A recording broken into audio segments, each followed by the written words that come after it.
Hello friend, welcome back.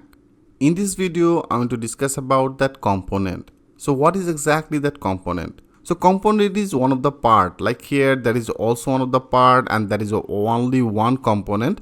But here if you go to that another site as a bootstrap, like if you go to that bootstrap, that is most popular one of the site.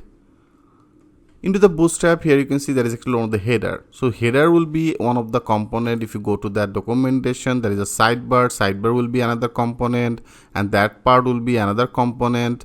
So everything, like if you go here and also if you go to that components, into the components area, you can see there are multiple component. Like there is our one of the birdz, there is a card.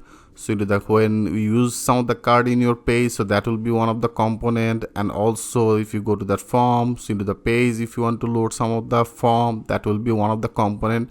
So together multiple component will build one of the page. So that's all that component will be as a child component, and every component will be also part with our mother component. So into the React JS, if you go to that index.html, into the index.html, as I told you, you can see that have also one of the div. So into the div area, that have one of the ID as a root. So that will be our main mother component. Okay, so into the main mother component, you can add multiple child component. So all the child component we have to add on here. And together all the child component, it will be loaded in our this mother component area, that is our root. Okay friend, I hope you can well understand about it. And also this component distinguish with the two different type. One will be as a functional component, another will be as a class component.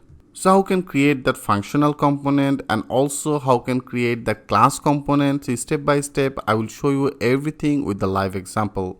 So right now I think you have little idea about what exactly that component and what is the type of this component. So as I told you, they have the two type of component. One will be as a functional component, another will be as a class component.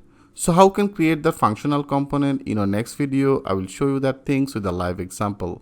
So thanks for watching and I will see you in the next video.